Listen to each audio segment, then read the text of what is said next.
Welcome to Ring Takes, episode 137. We're going to be talking about the Royal Rumble happened this past weekend in Saudi Arabia. I took a trip over to Lewis's house and Chelsea's house. Thank you guys for having me. We're going to be getting into our breakdown of the Royal Rumble winners from that night. A lot of turmoil, some surprises, a little bit there, and maybe not as much as everybody expected. But we're going to be getting on to that and to the road to the Elimination Chamber, and we have our WrestleMania 42 main event. Stay tuned. One, two, oh my God, so close. He kicked out. He kicked out. He kicked.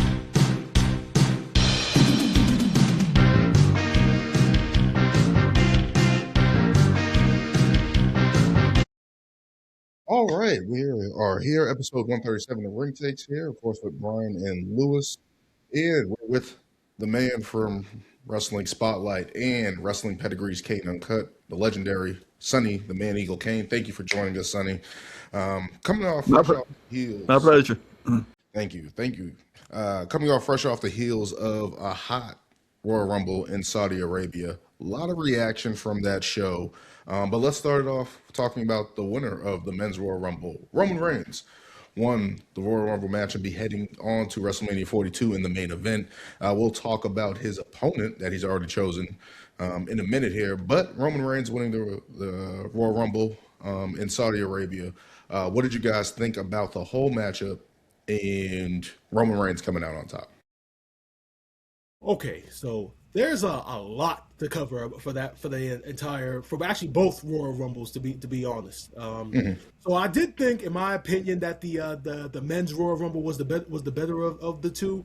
Both Rumbles kind of showed you like what the future holds as far as the past NXT call ups go and such. Between Oba Femi, Trick Williams, and Javon Evans, you wouldn't think that Javon Evans was going to be the Iron Man that stayed in the Rumble for over 40 minutes. If anything, you thought Oba Femi was going to be that guy, but Oba Femi, he truly is going to be the next true star in WWE. I mean, his presence, his aura. I mean, the entrance, the character, everything about Oba Femi just screams superstar. He came out first. I think he eliminated like the first like six guys on his own, which I thought was tremendous for him. I think he ended up getting eliminated by Brock Lesnar. But he had a great showing. Talked about Javon being in the Rumble for that long, being over 40 minutes. Trick Williams, the charisma. I mean, as soon as he came out, I mean, obviously the whip that trick chant and everybody's just so excited to see him.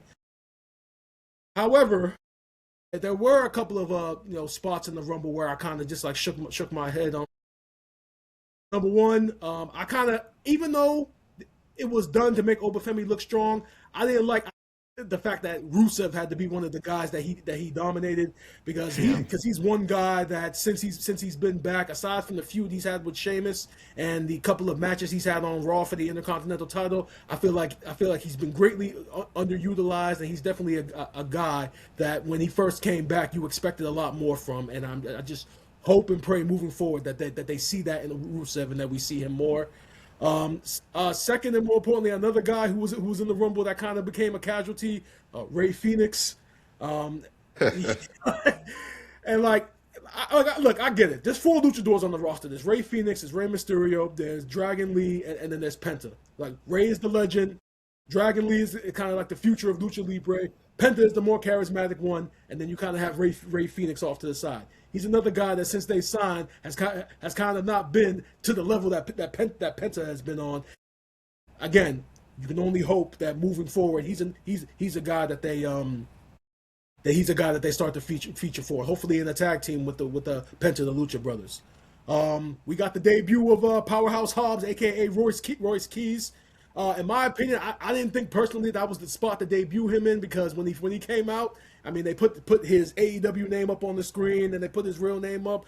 I would say out of everybody in that stadium, maybe like 10% of that audience knew who he was. Because there was like a shallow chant, and when him and Cody went face to face, some of them did start chanting at AEW. Like you could barely hear it. I just felt like maybe they should have saved. They could have gave that's a spot they should have gave to Finn Balor, in my opinion. because they should have saved Royce Keys for In in for a in SmackDown or speak, whatever. there's a bunch of spots they could have gave to Finn Balor. I'm Yeah. just gonna say that. You're absolutely right. Okay, excuse me for a second. You're getting a prop here. Is this what this is? I think he's I gotta say some. I gotta pulling say up the some demon. shit. He's pulling All up right. the So demon. there's one part. There's one part of the Rumble that just irked the hell out of me, and I'm gonna say 4 names. All right: Bobby Roode, Shane Helms, Jamie Noble, and Michael Hayes. All right. It's been reported that these were the 4 guys that were responsible for producing the entire Rumble. So I need to fucking know right now, whose fucking idea was it to have Brock Lesnar eliminated when Jey Uso was coming out during his entrance? All right. Probably Michael Hayes.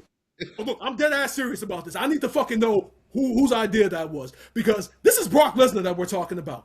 Anything that happens with Brock Lesnar is supposed to be significant. You're supposed to care. When Brock Lesnar is eliminated out of the Rumble, you're supposed to be paying attention, because you never know whoever eliminated him, that could be his opponent at WrestleMania. That could be a future program. When Brock Lesnar got taken out, 90% of the audience was just yeeting the entire time. I even saw a fan video online of a fan yeeting during Jey Uso's entrance, and then his phone sees Brock Lesnar walking towards the aisleway. He's like, "Yo, when did Brock get eliminated?"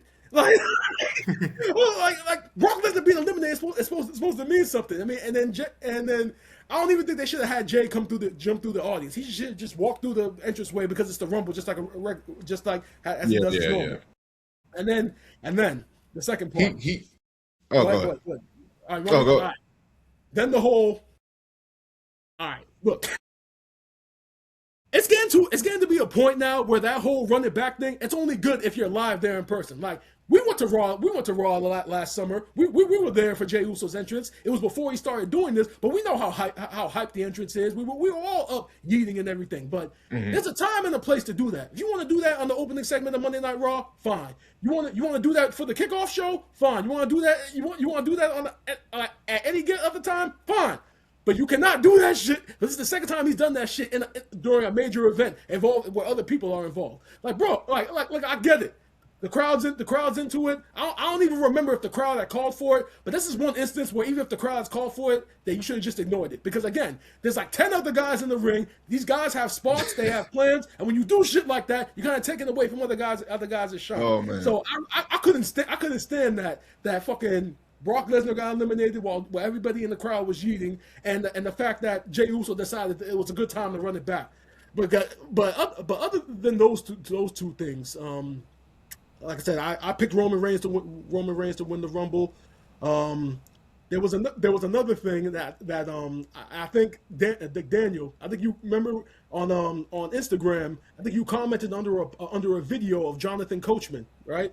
And I don't know if you want to get into it or not, but pretty much, long story short, I think Coach was at the airport, and I guess one of the TSA agents had asked him what he thought about the Royal Rumble, and then he asked the TSA agent to kind of give his opinion of it, and his whole critique of it was that the fact that there was no surprises, no surprise entrance.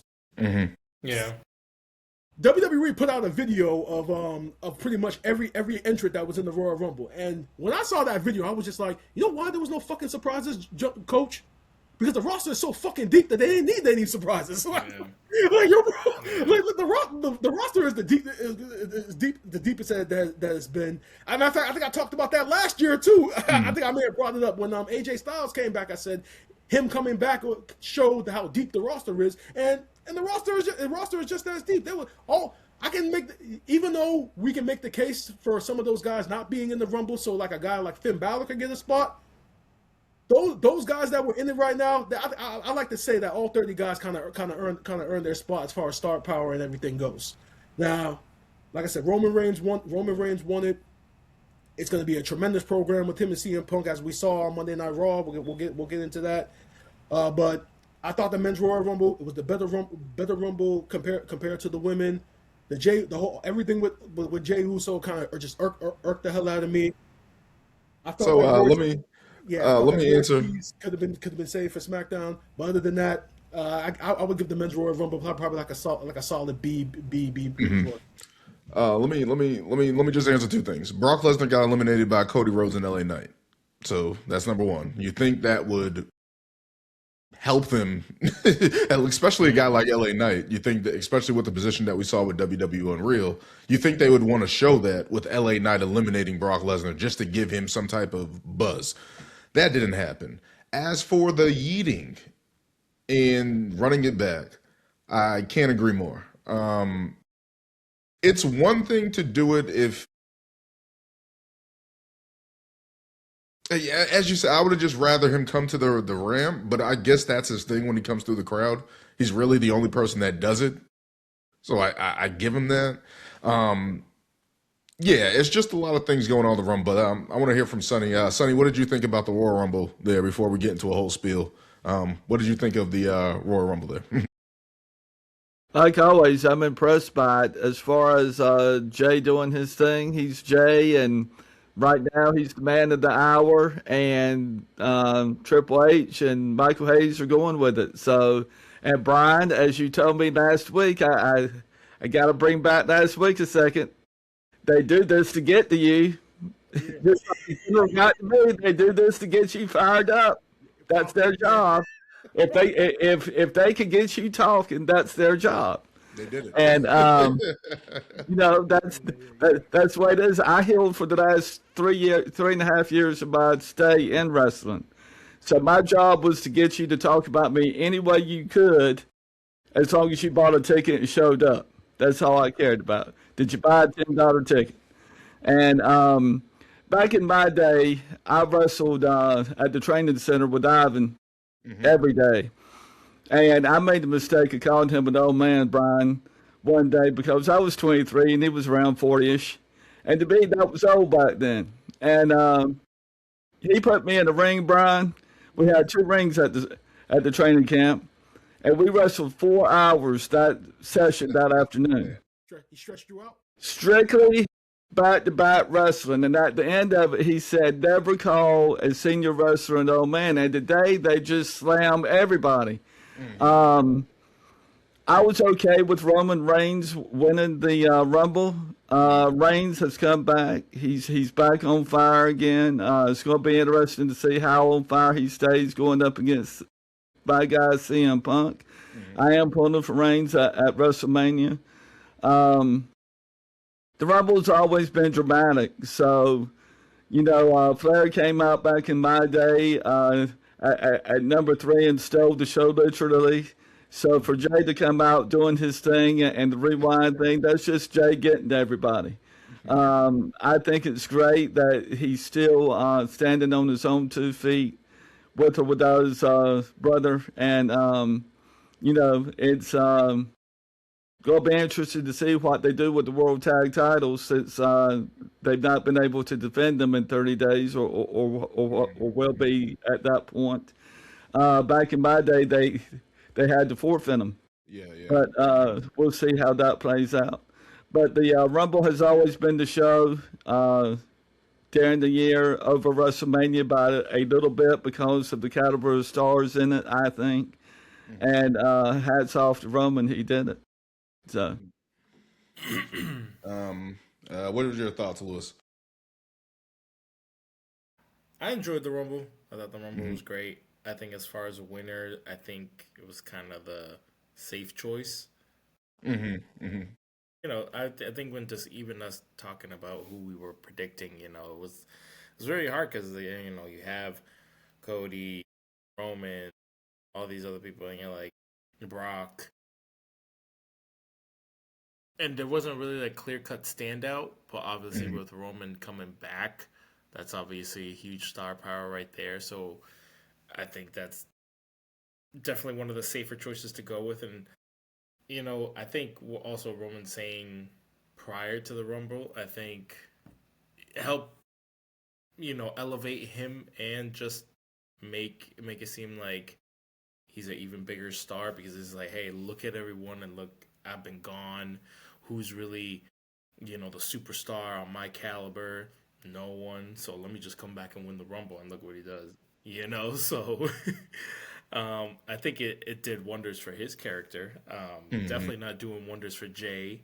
Um, and if anything, I feel like that comment might be a little geared towards him because it's like, I tried to build you up as the guy, and yes, you have this huge following with the eating, but then look what you're doing. Yeah, You're yeah. eating during the Rumble. You're trying to run it back, and like, you're like, are you taking this as serious? I wonder if that's gonna go into exactly. Is that gonna go into another story with them two? Because there is still a lot of story they can tell with him and Jay. They did a lot of stuff where we were like, oh snap! Like, look what he's doing to his family and all that stuff. So, like Brian said, definitely. I mean, yeah, Royce Keys was Powerhouse Hobbs was like the only real surprise, but I think this Rumble was definitely more of a show out of what's coming up from NXT, what the future is. Obviously, Trick, Oba. I thought Oba was presented amazingly. Just looking like a powerhouse. I think he should have easily been in the Final Four. Yeah, that would have been nice. Easily. And I think honestly, I can't even remember who the Final Four was. It was Logan, Gunther, Roman, and who else? and Randy, Big Shoulder Randy. Yeah. So when I saw that, I said I thought it'd be Randy. I thought it was going to be Randy too. At the end, anyway, I thought he's going to be among the final four. Yeah. I had a sliver of hope for Randy, but it was pretty clear in that moment that Roman was going to win the Rumble. So yeah. But I definitely think they should have kept Oba towards the end. Like, Logan didn't need to be in that spot. So, and I think one note is also how easily everybody in the Vision got taken out. Obviously, they had the thing with Braun, which obviously is a talking point or whatever. Who's the masked man? I mean, come on. But the fact that yes, okay, I guess Logan was one of the final four, but there was no really standout moment for them. And you would think that them being this big group right now, they would have like been dominating a certain portion of the Rumble, But overall, they had a little run where they eliminated a couple people, but they got taken out by LA Knight. No, they did. They did. Even better. They did have like a little couple of sequences where they did take out a couple of guys. Yeah, but I felt like they all kind of got taken out at the same time, right? Then like two. LA Knight. Took out all three of them. Yeah, LA Knight. Well, that was LA Knight shine. I was happy that happened for LA Knight. You know what I mean? I was like, finally, he's got some type of comeback against those guys. Makes sense. Like, Yeah, for sure. But I really enjoyed the Royal Rumble. I thought there was a couple people that didn't need to be in it, like the guys from AAA. I would have been fine with Mr. Iguana or Vikingo or somebody like that. One of those guys. La Parka was in it as well, and I was like, I don't know if we really need him in it. Yeah, but that could have been those were spots that could have went to Finn Balor to me. Like one of those guys could have been in it. Also, the story of course, right at the Rumble, we had Oba Femi come in, and then we had Braun Breaker come out, and we're thinking, oh, we're gonna get this showdown between old NXT and new NXT. We're gonna get this showdown between these two powerhouses and gonna go after it. Nope.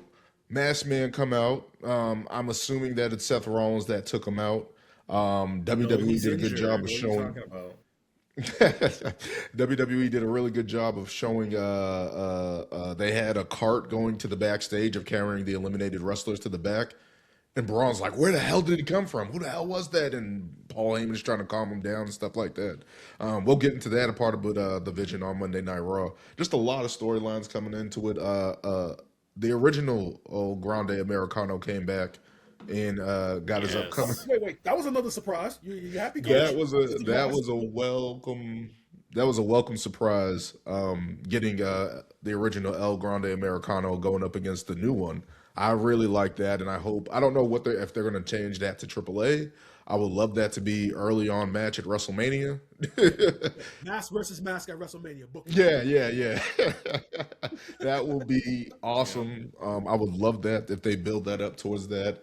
Of course, Oba Femi having a dominant reign in the Rumble. I like that they showcased him even on Monday Night Raw, taking out the Viking Raiders. Javon Evans going 40 minutes could be in the Iron Man in the match. I don't think he had any eliminations, but just being in the match that long, it's like, okay, that's kind of WWE paying him back for the commercial signing and stuff like that. Trick Williams, there was a video of Trick Williams coming out, and somebody had a video, and they're thinking like, "Oh, the smoke's there. It's going to be Randy Orton," and it's Trick Williams, and everyone starts to sing his music. So that shows you the impact of him as well. I really like that as well. Powerhouse Hobb, Royce Keys, as Brian said, it probably would have been better to showcase him on Raw or SmackDown, but he got his introduction in the Royal Rumble. Again, I liked LA Knight in the match. I thought he finally had some shine, and I was happy for that. I wish he was able to be in the Final Four, but wasn't. When Randy Orton got eliminated, I was like, his shoulders were too big. He couldn't grab the rope. Like, he just looked so huge going outside. I'm like, oh my God. Gunther being the last guy eliminated, he's been in that role the past couple of years of being in the Final Four, Final Two, especially against Cody. And now he's going up against Roman, and it's like he gets eliminated again. It's like, damn, that kind of sucks because he's always been in that role of being in the Final Four and stuff like that. And the run he's been on. I guess we can get into Monday Night Raw with Roman Reigns picking his opponent. I have been. Quick question, Daniel. Go ahead, Sonny. How about the women's Rumble? Was everyone happy about the outcome of that, or surprised? We're gonna get into that in a minute. We're gonna hold off on that in a minute. I want to get into Roman Reigns picking his opponent, and then we'll get into the women's Royal Rumble. Okay. Yeah. So hold off on that for a second. I've been arguing, especially on TikTok. There's a lot of people upset with Roman Reigns winning the Royal Rumble, and I've been going back and forth with people all day about Roman Reigns winning the Royal Rumble, and I'm like, with what you just saw on Monday Night Raw with him and CM Punk, it's going to be CM Punk versus Roman Reigns at WrestleMania 42 main event. It should be the last match. And the heat that we got between these two, a lot of people forget that CM Punk brought the Shield in. Of course, I think he wanted Cassius Ohno, and then WWE made the switch to Roman Reigns. Yeah. Chris Hero. Really? Yeah. Chris Hero, my bad. Yeah, and they made the switch to Roman Reigns. Same guy. Yeah. So there's already friction there from CM Punk not picking him, right? Now he gets to the main roster. They do his dirty work for a little bit there in the Authority and stuff like that, working with Punk, and then they go into the Authority, whatever the case may be. There's so much history between these guys. With CM Punk being gone for a long time, Roman Reigns alluded to the Colt Cabana podcast and how that made his life a living hell on the main roster because it's like he had to deal with the backlash from that and everyone talking about that. I love this heat from this promo from these two guys.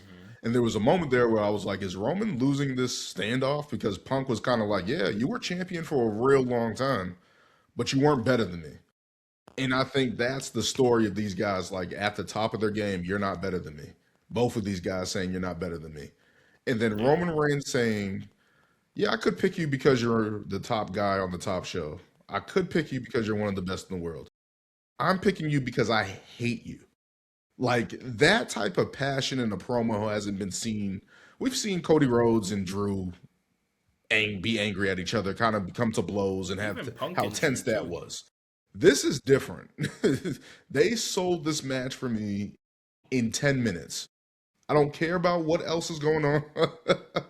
I'm sold for WrestleMania 42. I'm all in. What about you guys about this? What did you guys think about this promo between CM Punk and Roman Reigns? I mean, realistically, Daniel, after that promo, they don't need to do anything else. I mean, you can literally just do promo packages up until WrestleMania of highlights of their careers, and like we get it, and just stick that promo in at the very end. That's all you have to do. You don't have to do anything else. Like that was probably one of the best head-to-head promo segments I've seen on Monday Night Raw in a very long time. You know, they say that the best storylines are those that are blurred within fiction and reality. And you definitely get that sense with the promo segment. Like you mentioned, Daniel. I mean, the fact that they talked about the Colt Cabana podcast and talked about how, you know, it wasn't even just that CM Punk had said that he wanted Chris Hero, but he also made it very clear on the podcast that like, yo, Roman, that was the Office's guy. Like that was WWE that wanted him. And you already know how professional wrestling fans are. When the Office wants the guy, the crowd is going to do whatever they can to kind of dissuade the office to picking somebody that they want. And that's literally what Roman had to deal with for like 5 or 6 years. Like, and literally, think about it, CM Punk walked out in 2014. That's when the podcast was. The very next year, 2015, is when Roman won the Rumble, and arguably one of the worst Royal Rumbles ever because he got booed out of the fucking building. Yeah. It makes you think, did the podcast really factor into him getting booed so heavily because it was a year later? See, that's the kind of storytelling that interests us as fans, because again, fiction and reality.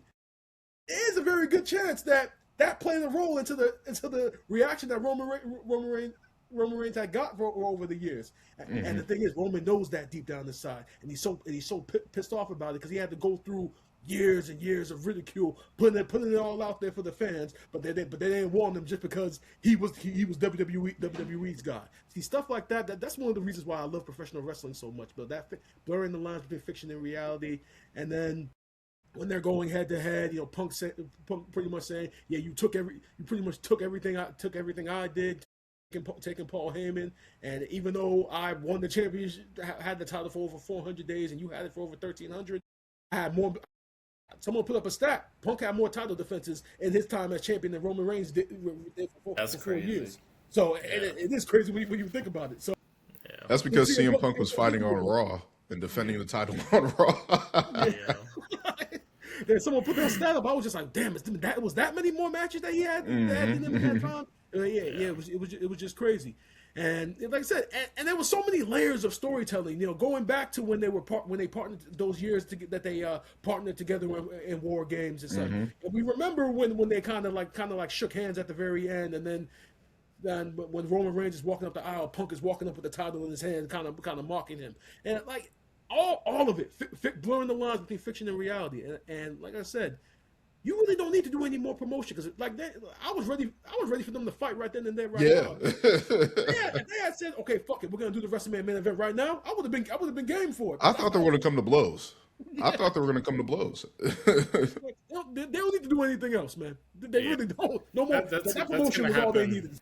Yeah, that's gonna happen way later on. But like you guys said, this promo was top tier, elite. Punk always brings his game. But I like seeing the passion in Roman, and the fact that they're just using all the history, and it's easy. It's easy storytelling, which, when there's so much history, you don't have to do so much groundwork to make people care about it. And I think that they just, obviously ripping off all this other stuff that they've done, and, kind of similar trajectories, It's amazing to see where Roman's at now, and even him just talking about like I got history in Philly. He's like, you guys booed the crap out of me, and now you guys love the hell out of me. Now you guys, and it's like to think like from that. I remember that Rumble specifically when Roman. We're like, who wanted this? No one wanted this, and to now it's like, it's great. Yeah, it's crazy because a year prior to that, when he was eliminating everybody was cheering him. The year before, he was getting cheered. They were doing everything right with him. Yeah, they did Batista. Yeah, it was just that forced. Yeah, I don't know what it was with Roman. It's like, he was kind of falling into the 5 moves of doom, and people were just like, "Yo, we're bored." Like, the suffering succotash. All these things were just like, "Oh, we don't want you." But then look at it now, and it's just like, and it's also crazy to think all the similarities, long title reign, Paul Heyman, all these things. But I love how Punk is able to just like, whatever you say, I can turn this back on you. He's like, oh, you only won because of your family. You only won because of your cousins. How many of those did you actually win by yourself? That was all me. I was being the best in the world. I was defending every time. So I think this thing is perfect from WrestleMania, and also Roman hasn't held this title. This version of this title, I should say. Yeah. So I think it's easy storytelling, and they shouldn't come to blows until like right before. They don't have to do a lot to really sell this. So I think it's gonna be great. Thoughts on the promo, Sonny? a couple of interesting things here. About a year and 4 months ago on Wrestling Spotlight, I was having a heavy conversation with my main man, Gerald Bentley, not ragging on anybody else that I work with in this industry. Um, we were having an interesting intellectual discussion about where I thought CM Punk was going, because at that time, Lewis and Brian, he was out in Hollywood making movies. We hadn't heard from CM Punk. And I said, Gerald, I said, WWE is not going to invest all this kind of money into a wrestler not to use him in a major way at some point. I said, just ain't going to happen. And he said, where did I think Punk was going when he came back? I said, for the World Heavyweight title. And I predicted that and got that right. So I've been lucky a couple of times, and I'd like to iterate here the level of intenseness of the two wrestlers in the ring, CM Punk and Roman Reigns, is how it is in the locker room. You don't have a friend in the locker room. Everybody wants to be that top guy, and you got 35 guys in the locker room all wanting 3 or 4 titles, and it can't happen. So what you have is, when you go out and you tag with these different individuals, you don't know what they're thinking. You may as well be out there all by yourself, and that's the realness of the business. I thought the promo was fantastic. I think we're going to see an improved Roman when he does finally get a hold of Punk at WrestleMania. I think it's going to be one of the greatest matches of all time between the two of them. Mm-hmm. But I think off the chain Roman, nobody can beat him. Mm-hmm. Is what I think, and I'll call it out this early that's what I think is going to happen. I think we're going to see a continuation of the original Tribal Chief. That's definitely on the table. I love this promo. I just loved it, and I'm arguing with people. I'm like, what other? Because they were saying that it's the best promo they've had all year of anybody. Yeah, I can't think of a better one. I can't think of a better one off the top of my head. And I've tried to think of another one, and it just doesn't come close. Nothing comes close to the intensity that those two guys had. And they're two guys at the top of their game. Obviously, Roman has been in and out, kind of on a part-time schedule and stuff like that. But and again, what Lewis said when he was basically saying, "Hey, I was out for 2 years and gave everybody an opportunity to take the reins, to be the guy." Punk is like, I've stood up and been that guy, and taken on these challengers and stuff like that. So it's definitely a battle of the minds, and I love it. I love it. I was arguing with people all day. I was like, "What is?" They were saying they wanted new blood and stuff like that, and wanted people to win, and I'm like. People were saying Oba Femi. I'm like, what's the storyline going into WrestleMania if he won? What's the storyline of Javon Evans going into WrestleMania if he won? Yeah. What's the storyline of Trick Williams going into WrestleMania if he won? What's the storyline of LA Knight winning the Rumble, even though it would have been nice, going into WrestleMania if he won? There's nothing better than this. Javon Evans, I just like to say for a quick sec, I called Javon Evans early on last year in NXT to Gerald. He said, "Who's he?" I said, turn on NXT and you'll see him. I said, he's the biggest rocket going today. I said, he's going straight to WWE's main roster. And that's then a month later or so after I said that, they started paying him attention, and Sami Zayn came out and took him under his wing, and bam! I mean, he just flew off the hook after. Those matches definitely helped those guys. Obviously, Javon Evans is going to be a star at some point. Whether I don't know if they're going to put him in the IC title picture right now, or I hope they don't put him in the tag team. Don't do that. Let this guy stand out on his own. But just thinking about, I just kept asking people, and they had nothing. I'm like, what is the storyline of these other guys winning the Rumble? I can see Randy winning, like the guys that we picked, Randy, Seth. Who else we have here?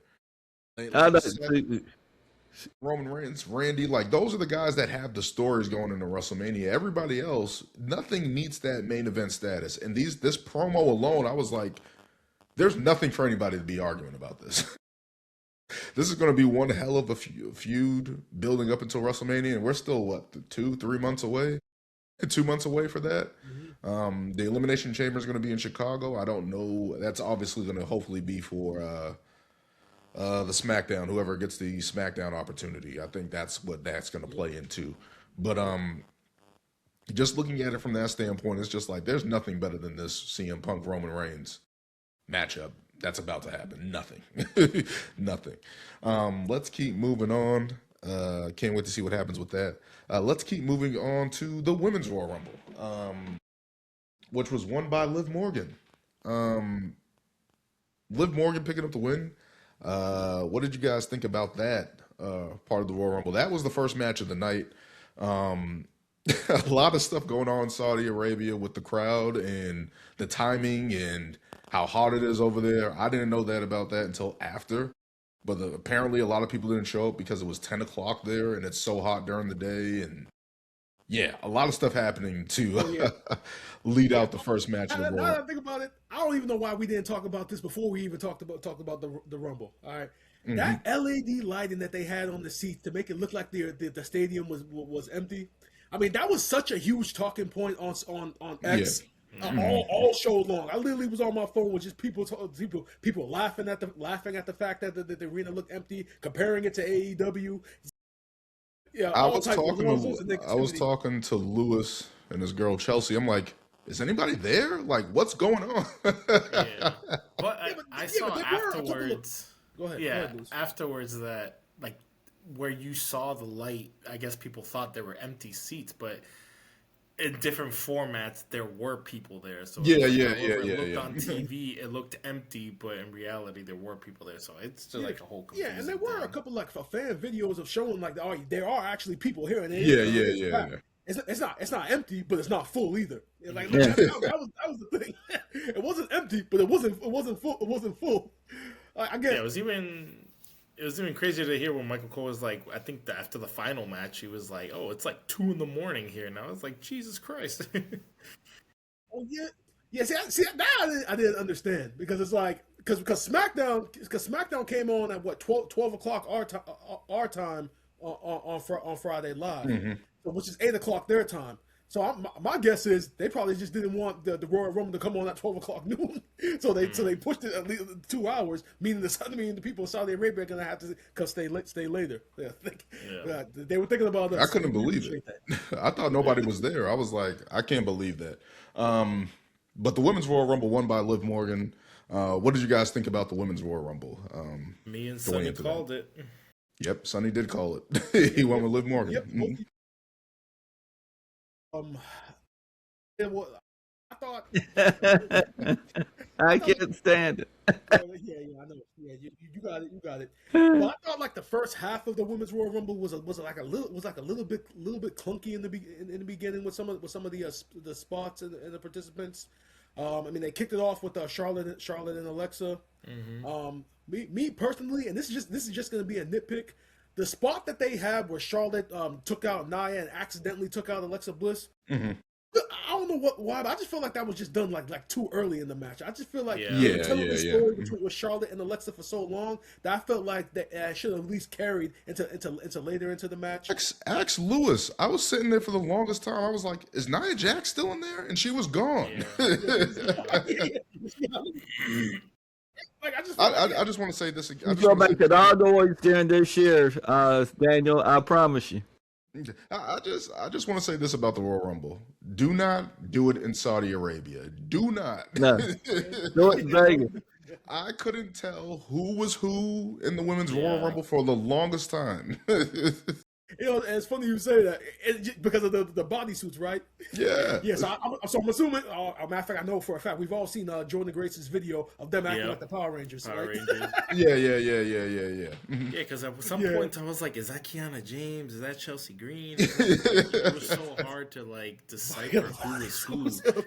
Power Rangers out there. Also, I mean, I thought it was still great. Again, highlights. Damn. I'm thinking of Liv was great. They had the stuff with her eliminating Raquel as well, which I'm sure is going to be another story they're going to build upon. especially after the events of Raw. Trying to think of other highlights. Well, just to add, well, Lash Legend was the MVP of that Women's Royal Rumble. There we go. Again, we talk about them promoting the future. Her and Sol Ruka. I mean, those two women are going to be huge for WWE. Yes. Those are your future main eventers right there. Especially Sol Ruka, man. Yeah. I did not expect her that she was going to make it to the final three. Mm-hmm. Which by the way, that final three with Liv Morgan, Sol Ruka, and Tiffany Stratton, the action that occurred in that final three was probably some of the best action I've seen with the women as far as the Royal Rumble.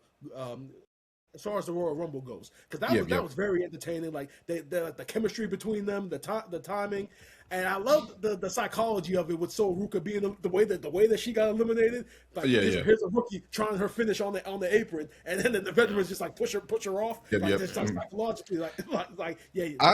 I was like, when they went to the outside, I'm like, they do this every women's Royal Rumble. They play on the apron, but to credit to those women, they got over so well with that, and the finish with the Oblivion with Liv, I was like, that's dope. I couldn't say anything after that. I'm like, I loved how that ended. So that was kudos to her, most definitely. Number one, I just got to say this before. The way they booed Lash Legend, I was pissed. Because I was like, she looks great. She was dominant. She was kicking ass. Like, why are you booing her? She's supposed to get that. Like, why is she getting booed? I don't know. But what did you think about the? She eliminated. She eliminated a few good. I got it right here. She eliminated EO. That's probably one. That's probably why. EO was one. I believe there was a. She eliminated a couple of. She eliminated Jordan Grace. She eliminated the Bella Twins. Yeah, they got the biggest pop of the night. I don't know what's going on. That's your fault, Dan. That is your fault. I just want to take this moment to say it is not my fault. It was Brian who wanted her back. Oh, and that spearheaded Bree's return. That's all I'm going to say about that. And now they're here to stay. Did she get a pop? Guys. Yes, but did she get a pop for being Brie Bella? Nah. As far as the Saudi crowd was concerned, that was Daniel Bryan they saw out there. I couldn't believe the pop that she got. I could not believe it. I was so sick. I'm like, this is insane. But what did you think about the Women's Royal Rumble, Sonny? Before we keep going on, I liked it. I've got to say that it was icing on the cake when Liv took it. I didn't really care what number she drew to get there. I thought the year she had of her recovery and rehab and recovery was well worth the effort. I like it when any wrestler comes back off an injury. Roman is back off of an injury. He got hurt months ago, and he was out rehabbing and entertaining the idea of even quitting for a little bit, and apparently made the decision to come back. Liv needed this in the worst way for her image. She is the image of the diva of her group. And for her not to get this just would have downplayed her image way too much is what I was thinking going into it. So when she won this, it brought the I'm bad aura back to her, and this is what I am capable of doing back. And she lost that during the year she was out because people didn't get to see her work. Mm-hmm. And going to be interesting to see how her and Dom move forward from here. They are back and forth now with that still, but Don and Raquel got a little something going earlier in the year too, so that'll be neat to see how all that plays out. Mm-hmm. Just hats off to Liv for taking it. She came in at 15. I think somebody said 14. And there's like a story with the number 14, like it's a bad luck number or something like that. So, and my favorite picks, I was asked to pick 3 or 4, and in the final 4, and I had Liv Morgan, Charlotte Flair, Alexa Bliss, and Rodriguez. I think is who I had as the 4. Yep. Oh, speaking of her getting eliminated by Liv Morgan, looks like they're leaning into that whole the whole Diesel Shawn Michaels type of breakup Yep. with her eliminating Raquel, and then I know we're about to get into it. Her essentially costing her the women's world title against Stephanie Vaquer on Raw. My only thing about that is like, if they do that breakup, are people really just automatically just going to just start cheering Raquel? Or is Rhea Ripley, or not Rhea, or is Liv Morgan going to start to get kind of like that Rhea Ripley whole thing, where that she's portraying a heel, but yet she's so attractive and looks so appealing that people are just going to start cheering her? Liv has to. They're probably going to cheer her regardless at this point. They're going to try to get Liv. She's got that appeal going, I think. Yeah, if they're going to try to get Liv heat for Liv, she has to take out Raquel somehow. She has to, like, backstage assault her or lead pipe her to the knee or something. There has to be something there that she does to harm Raquel.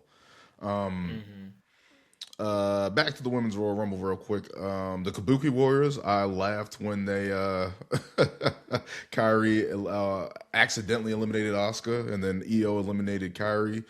They showed again. They had this back camera showing carting up the ramp, and Asuka kicking Kairi off the cart, and Kairi chasing the cart behind her. I wish they gave them a little bit more in the Rumble. I wish they had a little bit more and had a little bit more time. Asuka's bad to the bone. Yeah, period. Asuka can get it done. And with Charlotte and Alexa, I wish they build that a little bit more throughout the match a little bit as well too. That kind of felt like that they got that out the way early. and that was the thing about it. They did it so early, and Charlotte was in there. Charlotte was in there for like over 40 minutes. I think the longest time she was the Iron Woman. Why'd you just save it until then? Like why did you do the spot and then Charlotte's in there for an extra 20 minutes? Like why? Hey, it's like they said on Unreal. You can't control. Well, no. Who was I listening to? They were just talking about the Rumble. Like the Rumble's like the hardest match to like book. I guess like time book, because it's like there's so much going on, and then it's like when it's your spot, is like you're trying to communicate and coordinate everything at the same time. So it's like they might have the idea, like, all right, we're gonna do this, and it's like, oh, we thought it'd be bigger than it was, or it didn't go as we thought, you know. So it's like at the end of the day, it's them out there trying to do it, you know. Yeah. Another storyline that happened was Becky Lynch, Natty, and Maxine Dupree. Yes. Becky Lynch eliminating Maxine Dupree and Natty eliminating Becky Lynch. So I'm like, okay, that's the three-way for the IC title. I just want to say that's a three, but I just want to say the one that's probably the most impressive thing that Natty has done on the WWE roster so far. That's the strongest that she's done. To eliminate Becky Lynch out of the Rumble. More than winning a title. Yes. Actually, Lewis, yes. Yeah. More than winning any title that she's won. That's all that stuff that we used to talk about her being on our TV screen, and her just like you said, Lewis, just literally living off the heart name and just wasting everybody's time.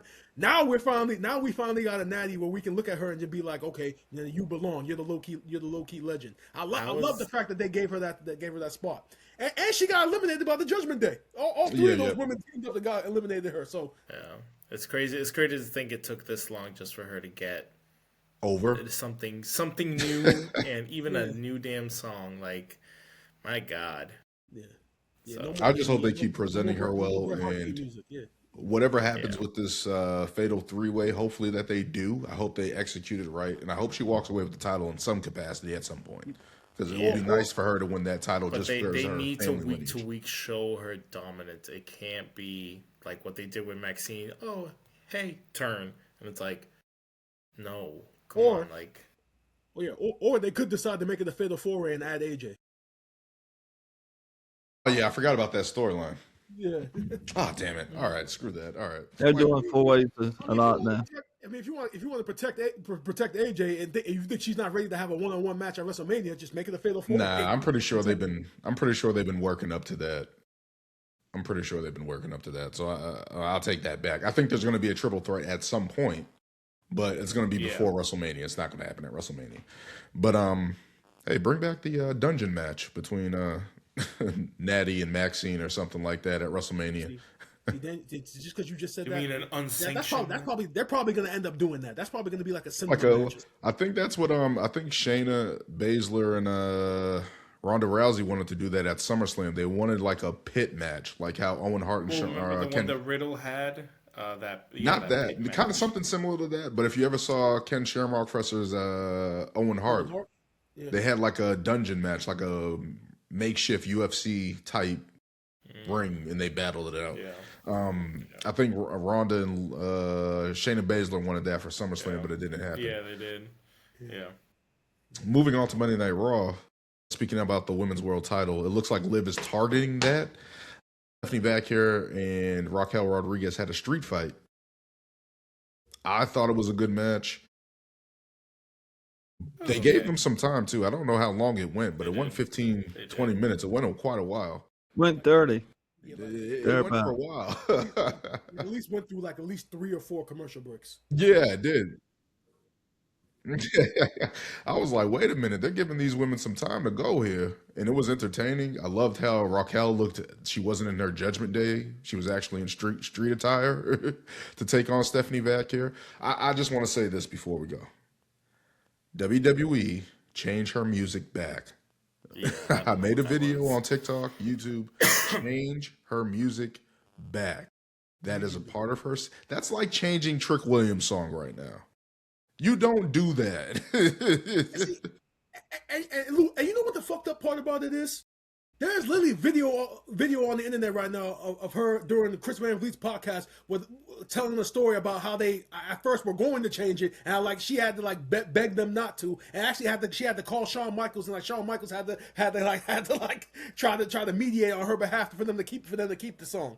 So she loved that theme. She loves that theme music. So I don't know why the hell they would change it. Like Daniel said, it is a part of her aura. It is a part of her presence. Their track record with theme music right now is fucking atrocious. Like, oh my God. Like all these Def Rebel tracks. Like I can like one person off the top of my head, like Zelina Vega's theme music that sounds like the fucking SmackDown theme song. Like, bro, your track record with music right now is not good. It's horrible. So why would you take a song that obviously people can connect and vibe with and change it to some other piece of shit? And another thing, they still haven't even gotten her entrance down yet, right? Mm-hmm. Like every time she comes out, the camera's always in the wrong spot. Like I don't even know. Like she comes out, the camera zoomed in on her, then it backs out, and then she's rising up. And it's like, yo, you guys didn't even figure that shit out. So why are you changing the music? I said they're messing with her to put a bright spot on Liv Morgan. Like they have been booking this wrong. This is a tangent for me, so I'm gonna go off. They have been booking her wrong since she's won that title. It's like they forgot that she beat Io Sky, who was the hottest wrestler in women's wrestling right now, for the past 3-4 years. She beat her at Evolution to win that title. Like, let's get that understood. They booked her into this Nikki Bella thing where they were supposed to be friends, which no one believed and no one cares about. Then they had her off TV, and it's like, it's the same thing that they're doing with Jade. Like, you took all the women that they're supposed to wrestle away from them, and then you expect them to stand on their own with nothing. And it's like, that's not how, at least for Stephanie, the way that she builds up her rep is in the ring. That's how she became a star at the first place. That's why you guys called her up from the main roster. That's why you guys felt confident to put the title on her, because she's so well in the ring. She didn't need everyone's saying like the promos and stuff like that. I can understand her. No one really cares about the promo with her. It's her in-ring work and her presence. Yeah, and she should easily be getting the Oscar treatment. Yeah. You have the blueprint. You have the blueprint. I said it. Why are we tinkering so much? And now we're changing the music, and now it's like the intro, and now who our opponents are. It's like, come on. Well, it was actually a good thing with her and Raquel, but it's like now because it's Rumble, it's like now it's all about Liv, and that's sort of it's like, well, you can't forget about the champ. I don't know. That pissed me off, and I'm like, I know what you guys are doing. We know what you're doing. Everything was right with her, and now you guys are changing things. Why? Nothing needs to change with her. She needs to get a few more defenses under before Mania, just to at least have a solid run, because obviously I already think she's gonna lose that title to Liv. Probably dirty with Dirty Dom or something like that or whatever. So, but she needs to have a strong push before losing that title. If not, it's just going to be like a Zelina U.S. title run or something like I that. mean, I don't know because it's like, are they going to have her drop the title beforehand? Because is there something there with her and Raquel, Liv and Raquel heading into WrestleMania? Is that the story they're going Or to we tell? could get a swerve and Raquel costs Liv the title at Mania. That would be nice. That would be nice. That would be nice.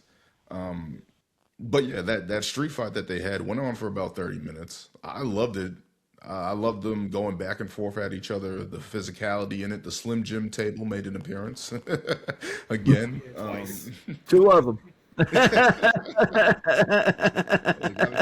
I gotta counted it. they gotta put that sticker on the table. They gotta put that sticker on the table. But no, I thought it was a great match. Coming out afterwards, it looks like she's targeting the world title, which will be interesting to see how that goes. Can't wait to see what happens with that. But yeah, Liv Morgan won the Women's Royal Rumble. We're going to see what title she actually goes for. She didn't declare as yet, but we'll see what she goes after. Yeah. Let's get into a bit of bad news for the Royal Rumble.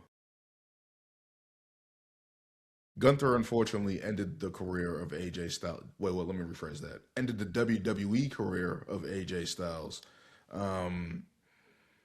Hard-hitting matchup between the two. AJ Styles' career coming to an end, passing out from the sleeper hole. Let's start with Sonny. Sonny, what did you think about that match between those two and AJ Styles' career coming to a close, at least in WWE? Well, I gotta be realistic. I was surprised at the ending of it so soon. I would have thought they would have rivaled it back and forth a bit between now and WrestleMania.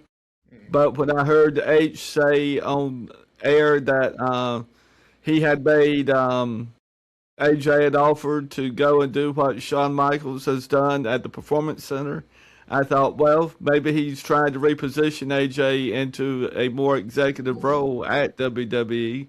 And at that point, it kind of made sense. But they don't really always give the fan enough of an idea of what's going on in their minds beforehand. So the fan gets a suck match or a suck ending, and they leave us to wonder why it happened. I thought it could have gone on longer than it did. So I was a bit disappointed that AJ bowed out. Yeah. Yeah, it's tough. So soon, anyway. I mean, I expected it somewhere down the road, but I didn't expect it this soon. As unfortunate as it is to see the end of the WWE career of AJ Styles, I believe I was the only person on this panel that picked Gunther to win. Because you're a Debbie Downer. That's what it is. And not only that, but because like I said, his booking from Saturday night's main event until I get up for them. All of that pretty much screamed out and told everybody like that the end was coming. The match with Nakamura when they both left it all out there, and it was so good it pissed us off because we wanted to see Nakamura in that light from so many years prior. To the one-on-one title match he had with Punk on Monday Night Raw because they never faced each other in WWE before. Mm-hmm. Everything that they did was just leading up into AJ Styles' retirement. He wanted to go full circle. He wanted to go 10 years from Royal Rumble 2016 till now. I mean, if that was his call, all power to him. But the match itself, the match was great. It was exactly what you would have wanted for a retirement match. I mean, some people compared it with John Cena. I mean, when John Cena tapped out, I mean, it was really just an acceptance, a piece with knowing that he gave it his all and his career was coming to an end. With AJ Styles, it was completely different. The psychology was, I know this is my last year in wrestling, but I'm not trying to have this shit end right now. So I'm fighting with everything, like literally, like just inches from getting to the rope, and then Gunther pulls back and then finally finishes him off. I mean, it was a great match. It was a great back and forth. The whole moment where AJ, takes his gloves off and then decides to put them back on.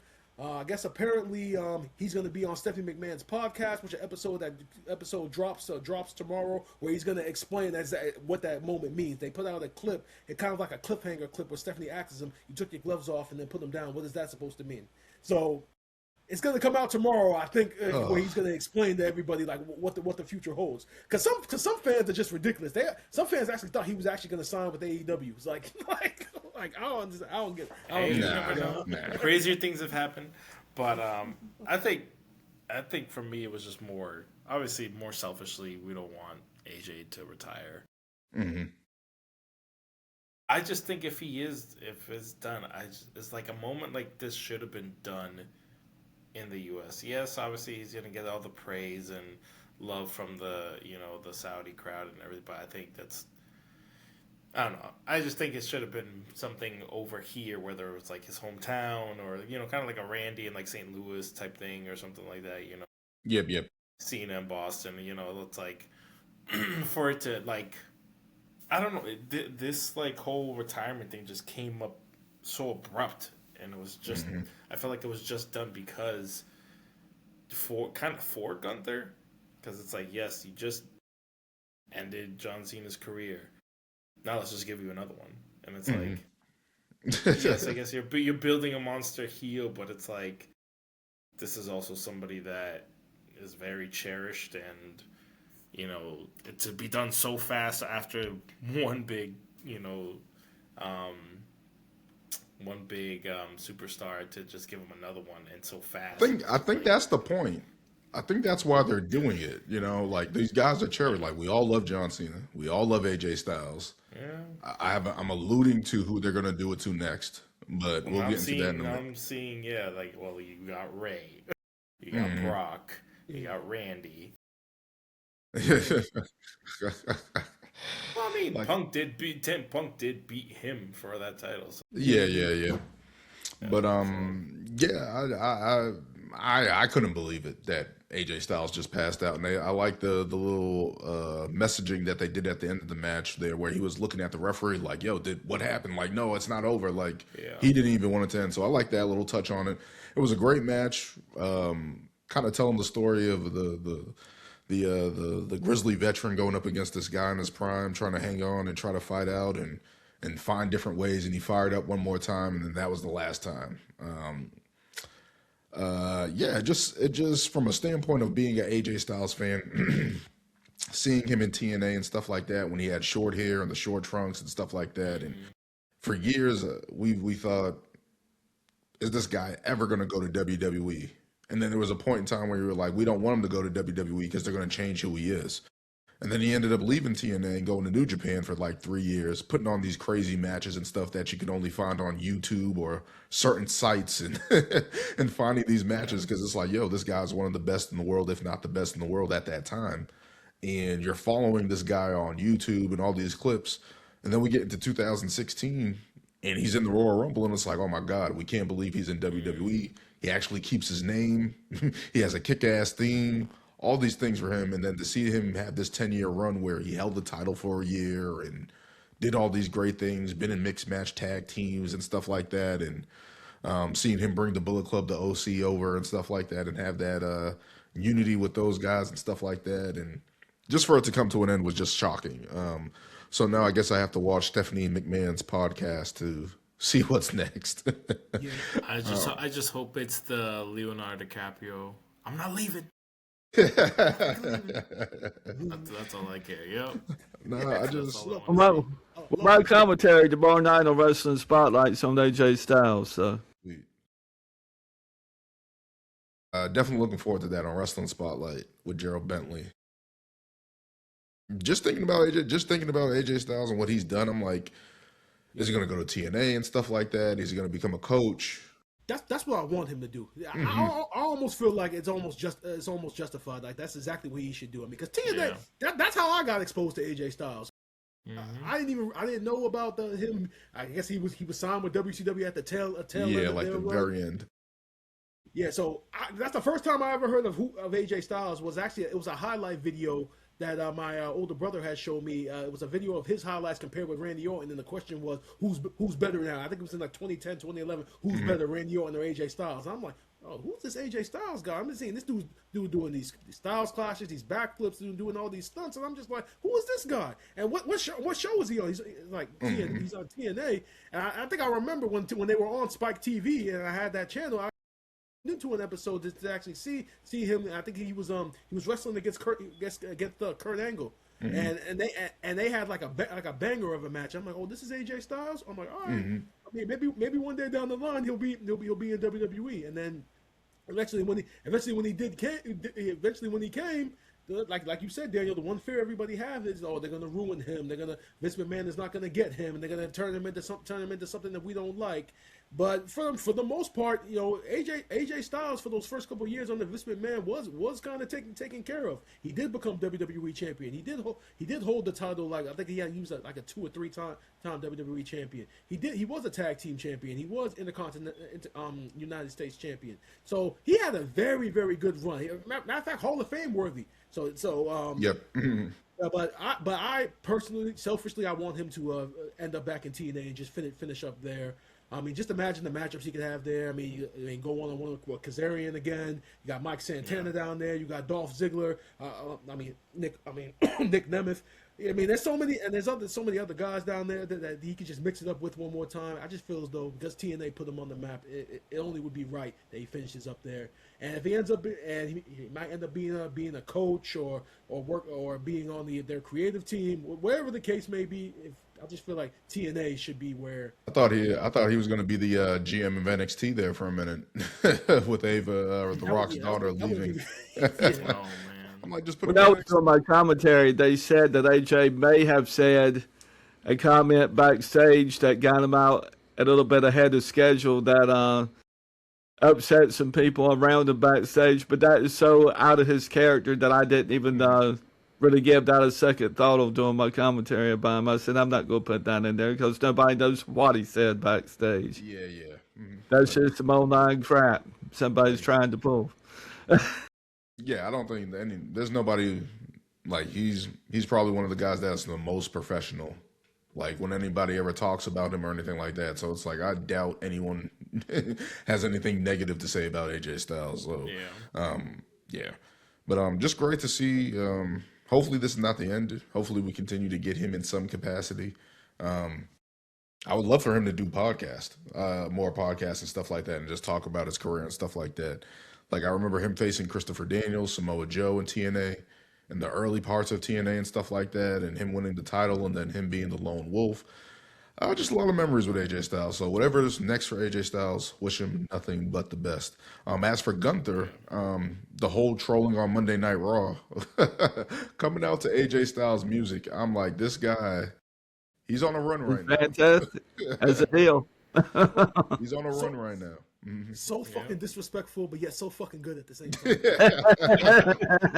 He's like doing the whole AJ thing and the pyro. He had the pyro and everything. I'm like, this guy, he's on a run right now. And him just being disrespectful, and then him Dragon Lee coming out to face him, and show some fire and stuff like that. I'm like, are they hinting at him facing Rey Mysterio? Is that the? That was the first thing that came to my mind. Like, are they? I see it.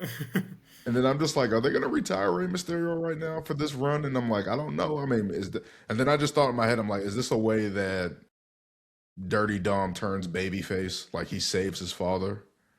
Is that something that they do? I don't know. My head just started spinning. I'm like, I don't know which way they're going to go with this, but. Well, if they ran it that way, you may could take Dom and his dad all the way to the tag team titles. I mean, as babies. If they got them actually side by side each other for longer than 5 minutes. And then you're thinking if this Finn gonna face Dom now that Dom's back and stuff like that to fill that void. Yeah. It looks like there's some meat on the bone with him and Punk still, Finn Balor and CM Punk a little bit there heading into Raw and stuff like that. But yeah. Before we Finn Balor ain't done this year, folks. It's an early year. Finn's going to make some noise. Yeah, that boy can wrestle. They're still giving him the promo packages, so I mean, yeah. So hopefully he continues to do something. Let's talk about the downer for me from the Royal Rumble, especially Drew McIntyre versus Sami Zayn. You just didn't want to accept the truth. Yeah, you want to go first? No, guys, let's let Daniel go first on this one because I know when we made our predictions. I laid this out for him.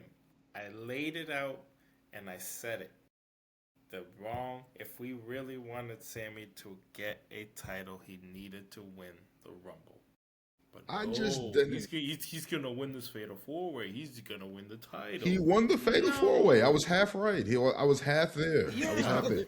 But Sami Zayn. And what did I tell you about this whole home field advantage thing? It does not work. No, I'm fine with Sami losing. Let me say this. I'm fine with Sami losing.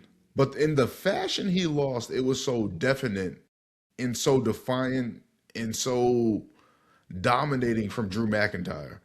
Drew McIntyre told him to look him in the eyes. And then he kicked him again. I couldn't believe it. I was shocked at that. It was definitely. Does he even come back from this though? I don't know how he does. Because I mean, that's the question. we've seen this happen with Drew. Look how many times Drew lost. Yeah. But the thing with Sami, and we talked about this last week. They've been telling this whole story of him attempting to be a world champion for like 3 years now. So if the plan is for him to win, if the plan is moving forward to win the Royal Rumble and then go after the title at WrestleMania Saudi Arabia next year, I mean, they've already been telling that story of Sami chasing. Sami has been chasing for like 4 or 5 years now. Like it started with Roman Reigns in Canada, and now fast forward to now, it's just been chasing that world title. Well, he has one. And I don't know what you can do to keep it interesting anymore, because they pretty much have done everything in those 2 or 3 years. He has Maybe one so more I don't think it's a good idea for him to then win the Rumble, like whether it be next year or whatever the case may be, because you're not going to be able to keep that momentum up because you've been telling the same story for the last 3 years. He has one more chance. You showed the work up to it. When you're at the bottom of the totem pole, it takes a while to get up to the top, dude. Man, it takes a minute. I mean, you can't just be at the top usually. Unless you're Siobhan Evans, but I just couldn't believe in the manner that he lost. No. Like, now that I think about it, he could take a beating now. Yeah, now I think about it as an aside, I kind of feel bad for the fans of Saudi Arabia, because in back-to-back matches you had AJ Styles retire and then your hometown guy loses, and it's 12:30 in the morning. Like, damn, that's rough. I sat through one that long one night at the Dortmund Arena. I feel for them. Mad late, back-to-back matches, your hometown guy loses and AJ retires. Like, bro, that sucks. Sami has one more shot, and that's just Elimination Chamber. And even if he were to win that, again, he's going to have to face Drew again. Oh, speaking of, going back to the Men's Royal Rumble, we didn't even talk about it. How Cody got eliminated because of Drew. That too. Yeah. That's what I was saving that for. Yeah. Drew McIntyre had himself a hell of a night. You destroyed the dreams of Sami Zayn, and then you destroyed the dreams of Cody Rhodes with the Claymore. I'm like, how does this him and Gunther right now are low-key special saving wrestling right now for me, because it's like their heel work is so awesome. Like, they show that their blood feuds are like forever. I love it. And then Jacob got put in the middle of it as well too, so it's like everyone's thinking it's going to be a triple threat between those three. I hope so. But it's just, I just couldn't believe it. I'm like, Drew McIntyre's having himself a hell of a night. But I don't know what's next for Sami Zayn. I don't know what's next. I don't know if he takes a sabbatical. I don't know what's gonna happen with him. But it was a solid match. But then it was so dominating by Drew. I'm just like, I don't even know how Sami recovers from this. I don't know if they start the Rocky 3 promo package and try to build him up that way. But oh my God. No, they already did that. Remember for his match with Gunther at WrestleMania, the whole Rocky 4 storyline that we thought that Chad Gable should have gotten. That's another thing. This Chad Gable should have gotten. Yeah. Wait. This man beat Gunther. He ended his 600-day reign or whatever it was, but he can't beat Drew McIntyre. Drew's a little bit thicker, you know. Drew's a little. There's levels to this, I guess. I don't know. Well, what I said was last week, as I recall, was it would probably go Drew's way on the first meetup, And Sami and Drew would probably go back and forth a little while before Sami finally getting the better end. I don't think they're going to drop the blue-collar babyface worker approach that they've taken with Sami all of a sudden. So I think he pops back up and goes again. Yeah, Like you're they right, gotta but they it's gotta like, have who Kevin else Owens be his is- coach or something like that to like make it work. Like try to be like his Mickey. Like yo, you can do it. Like I became world champion. You can. He needs Something. something. He needs something. Who do we He think needs is Paul gonna step Heyman up? at this point. Who What were we saying, Lewis? Gotcha. who do we think's gonna step up and face? I mean, if he even has a match, face Drew at Elimination Chamber, then If you said if Drew has a match for the title at Elimination Chamber, or yeah, who do we think is gonna step up and face him there? I mean, I would like for it to be Jacob yeah, because you know what? are you That's not going to what I put want. Cody in the chance to go to WrestleMania in Chamber? Yeah, Cody's going to be. So Cody's definitely going to be in the chamber. And if you really want, I don't want them to go in the direction of having another one-on-one match with Cody and Drew at Mania. We've seen that match so many times since WrestlePalooza. Like we don't need another one-on-one match. So Jacob needs to be added to add some intrigue to it. If anything, I feel like at Chamber you could do a triple threat match: Cody and Jacob and Drew. Unless you're gonna save. I just don't want to see them go one-on-one again. Like we don't need to see that. Yeah. I just don't know. Well, I just don't know regardless of on what they do- SmackDown outside those three who you have going to WrestleMania. Yeah, well, regardless of what they do, that main event's going to be the night one main event. Roman and Punk got night two. That's already been signed, sealed, and delivered. There's no debate in that right now. There shouldn't be. Or we're just gonna get another Cody Drew at Chamber, and Jacob's gonna be in the Chamber. I could see that. Probably. This just is because of what the it is. fallout from Rumble. The story for me is if you don't have Drew and you don't have Jacob in it, the story for me is Cody wins the title and then Randy wins the Chamber. And then you have student versus teacher. You have that long history between those two, and you let that sell WrestleMania night one. You see, that's a great idea, Daniel. But wouldn't that have been more impactful if Cody had never lost the title? Like if Cody was still champion, and then you had Randy Orton then winning the Chamber. See, like No, there was already so many times they could have Dan already just did wants that with Randy Drew to Orton. drop this title so fast. No, He already had Sami no. Zayn dropping the title. I wanted Drew to win the title at WrestlePalooza like everyone else in America. That is the problem. That is the problem with it right now. Mhm. No, because think about it. If he had won the title at WrestlePalooza and then maybe he would have lost it a couple of months later in the 3 stages of hell, I don't think it would have looked as bad. It wouldn't have been as bad. Now, this is where I'm like, Drew has to walk into he beat Cody, he beat Sami. He has to walk into WrestleMania as champion. Yeah, he has to be champion at WrestleMania. Yeah. You were doubting this last week. You're like, I was saying if he does win this, what's the story going into WrestleMania? Is it him and Randy? You were saying Sami was but gonna then, beat him. yeah, but then once he got involved in the Rumble, it's like, okay, there's the story. I'd like to see Orton have his day. I think he's paid his dues. Yeah, for I number think 15. it'd be nice to see him go out as champ. For number 15, I would love to see that. Number 15. I just don't know how you get there. And especially it's like if Cody's not in that match, he's not in the main event at WrestleMania. I mean, they've had Randy lose to everyone like they did Drew almost at this point. So. Yeah, like Randy lost to Cody in the King of the Ring, right? Or the Crown Jewel, or what was it? Yeah. 2 He years was real ago? good for about 6 minutes, and then he kind of fizzles out a little bit during the match. And I don't understand why they're playing him that way. The man's in phenomenal shape. Yeah, I don't know. It's going to be interesting to see what they do. But That's the only negative thing I've said about any of the brothers, but it's the truth. I mean, when someone can look on the screen and see it. Yeah, I'm wondering who's going to be in the. I don't know when the qualifying matches are. I'm trying to find that. I think they're starting up this. Yeah, Yeah, this coming week. Yeah, they're going to start on Monday Night Raw. They did do a promotion of that before the. Yeah, they're Rumble, on next week. Punk segment. Okay, on the 9th. Okay, so we'll see what happens with that. Thank God, because we need to do something. But damn, I'm trying to think of any notes from Raw here. Braun Breaker going on a tangent Looks like there's some dissension in the vision there. Yeah. Well, I like that new direction for him because like as soon as when he I lost, didn't see it that way. I saw it a bit differently, Brian. I saw it as the group surrounded Braun and was literally trying to talk him down so nothing more could happen to him. That's what I saw.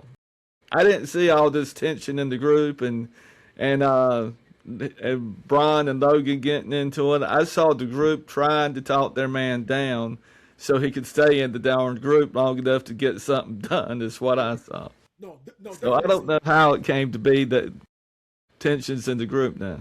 No, Sonny, I definitely agree with that. But I was just saying that the entire direction of Braun Breaker's character since he lost against CM Punk, I love this direction of him kind of like bucking the authorities, so to say, going after Adam Pearce. I don't know where essentially it's gonna go. I don't think we're gonna get a one-on-one match with Adam Pearce and Braun Breaker. But No, not at Adam's age. have a character to be in this role. That's what I meant to say. Yeah. Yeah. It's going to be interesting to see what they do. LA Knight still being a thorn in the side of the vision, helping Penta pick up the win over Bronson, getting counted out. Well, LA Knight's I like that. I like Penta. yeah, Penta getting a win. That was nice to see. I wish he would have gotten the pinfall. Penta's on fire. I wish he would have gotten the pinfall over a count out, but a win's a win. The Bella Twins declaring themselves going after the women's tag team titles. I can't believe this. Yeah. They're great. You got to love the Bella Twins. What y'all think they was gonna do? I mean, Exactly. as soon as they're together, there's only one logical option. Yeah, go after the tag team titles. Fuck it. Oh my God. I can't believe this. I guess that's the WrestleMania. If they're in the WrestleMania match. No, let me stop you. Hold on, wait. That better not be the WrestleMania match with the Bellas against Rhea Ripley and Io Sky. They need to make it a Bella ladder Twins match. do not deserve to get the top two women in the WWE at WrestleMania. They need that should be an elimination. They need to make it a multi-women tag ladder match. Yeah. That's what they need to do. That'd be cool. That's what they That need would to be do. good. Yeah. Will they put the You Bellas Charlotte in that? Flair, Blitz in it too. Yeah. Yes, sir. Yeah, Will let the they Bellas put get their Kabuki shot. Warriors, Like elimination Alexa chamber. Bliss, Charlotte Flair, Lash, and Nia. Put all of them in there and just have them do a banger. El Grande Americano helping Javon Evans against the new El Grande Americano, so that's going to continue. I hope that leads to a mass versus mass match. My man Siobhan Evans. Got a praise. I hope that leads to He went to work hurt last week, banged up, still did something. Yeah, no, like I was saying earlier, same with you, Daniel. I hope it leads to mask versus mask. Yeah, so we can finally unmask these three Europeans who are portraying luchadors. Hey, we've had at least three. no, not just Ludwig Kaiser. Yo, Pete Dunne and Tyler Bate too. All three of them take your mask. I don't know if they're going to do that because he's the new El Grande Americano so hot in AAA. I think this is a way to make Chad Gable get back to Chad Gable. Damn, you might have. I think that might be a way to do it. I hope so. And then Chad could come out and say, "See, I told you it wasn't me. There's three other guys out here doing this." Oh man, I hope that leads to a mass versus mass match. There's so much time on WrestleMania; they deserve a WrestleMania spot. Oba Femi defeating the War Raiders by himself—that was crazy. I couldn't believe that because I'm like, I wanted the War Raiders. Yeah, neither could I, bro. I'm like, yeah, because I'm over here thinking this is gonna be a He regular. just took him out. Yeah, he just took even him a out, but match. it's just like, damn. Yeah. I'm like, hold up, because I remember seeing the War Raiders in the ring, and I was just like, hold on, didn't they advertise Oba Femi? So what are the War Raiders doing? And then you hear his music, I'm like, oh, he's about to fold both of these guys. Oh shit, that's pure dominance. Yeah, I thought that was a bad look though for the War Raiders because they've always been a pretty solid tag team, and to just have Oba Femi come out and just take them both out. I mean, at least it wasn't a match on his own, but still, like, kind of downplays him a little bit. Lewis, those sentiments were echoed on social media, and you know what a lot of people said in response? The War Raiders haven't been taken seriously since they lost to the New Day at WrestleMania. I don't know what they're doing with their tag teams. Yeah, bro. I don't know. Yeah, the Raw Since- tag since they team lost that division Mania- is No one has really cared about the War Raiders. the Raw tag Casualties. team division is in the gutter. Actually, both tag team divisions are Yep. just Mhm. in the gutters.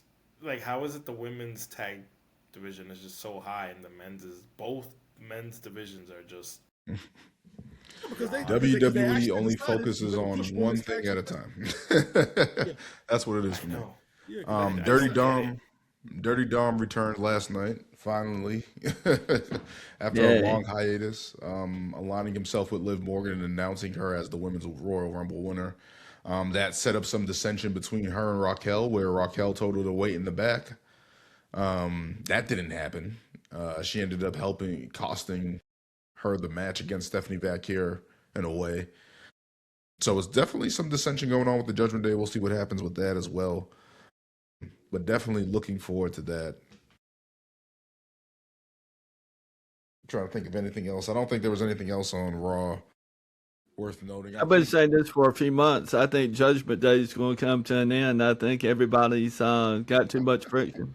I think it's going to happen. We've been waiting for this breakup, and now we're finally, literally seeing the seeds now. Finally. Yes, sir. Everyone knock I've on been wood. saying it for months. I thought that they were going to bust up. Everyone knock on wood.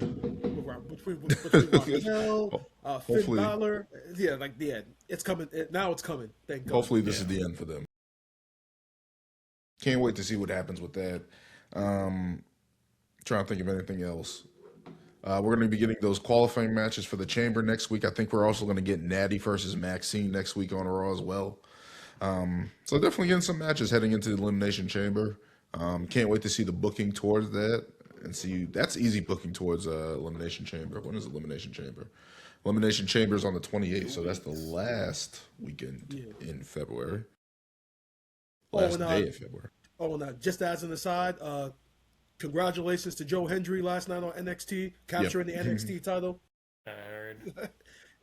Definitely didn't think they were going to go in that direction. I was surprised because I figured that they were going to do the same thing with him that TNA kind of did, kind of like stringing, kind of like pushing it off until it was the right moment to crown him.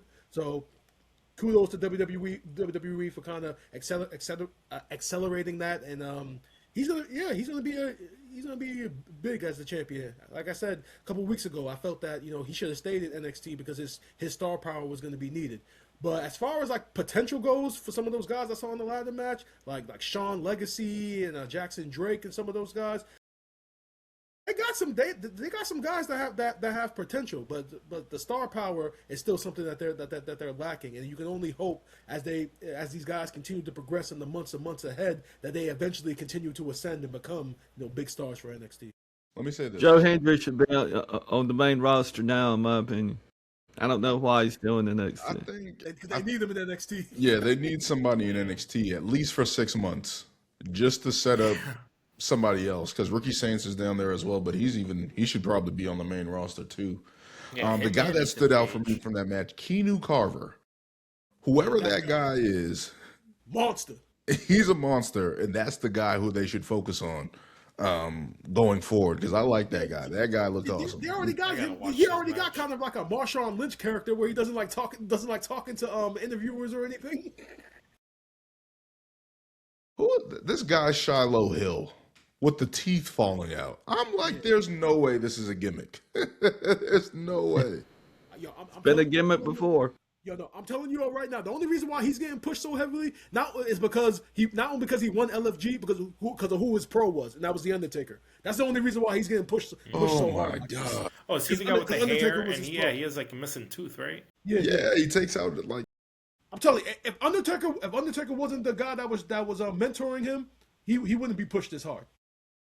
I couldn't believe it. I was like, who is this guy? But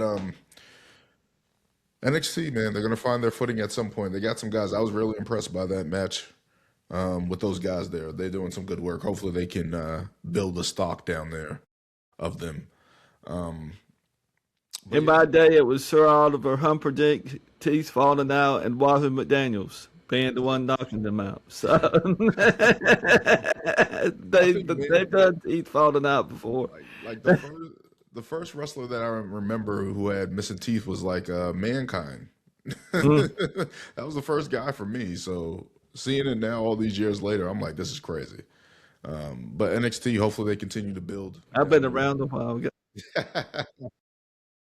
I'll be 57 next month. Oh man, hopefully they find their footing down there with all the changes going on there. Ava left as the GM down there. Joe Henry's the champion now, so we'll see what happens with them. But we'll pick it up next week, seeing what happens next week with the road to the Elimination Chamber, I guess. Sonny, thank you for joining us as well. I'll be on your show, I believe, next week. So check that out. That'll be Monday on Cain Uncut Wrestling Pedigree with Matty Hall. And I'm going to get with Matty on that date. He's done a little change up on me. He's got a job promotion in front of him, so it may be the following month. He still wants to do the crossover here with everybody. It's just a matter of working everyone in. We may have to do a Cain Uncut feature on the crossover and do it that way, but it's going to iron out. So just be patient. Sweet. No problem with that. We'll come back next week there, kicking with the Road to the Elimination Chamber. I believe I'm going to be on Gerald's podcast. He's going to be doing some NBA stuff. And I think you wanted me to visit on the Wrestling Spotlight as well. So check that out next week. Finally, I get you on Spotlight again. That's great. We're finally getting that in the works there. But want to bring Brian and Lewis on it too, so it's a matter of getting everyone together. I'm not leaving anybody out. We'll see. If we can I had a blast the last time that we all linked up on the wrestling spotlight. I mean, like I said, Gerald is such a great host. He's so smooth with the way that he commands the entire podcast. I have no problem going back there. Look, he got me here, so I've been with him 2 solid years, and he's actually going to do a reel if he and I haven't been together that long and show it on our anniversary date. So that'll be cool. Sweet. Looking forward to that. We'll see what happens next week on your guys' show as well. We'll promote that as well. But that's the end of our show here. Thank you guys for joining us as always. Thank you, Sonny, as always, for joining us. Check out Cain Uncut on Wrestling Pedigree and Sonny Cain on Wrestling Pedigree, Wrestling Spotlight with Gerald Bentley. Check that out next week. Until next time, guys, remember to always kick it on 2. Until next time.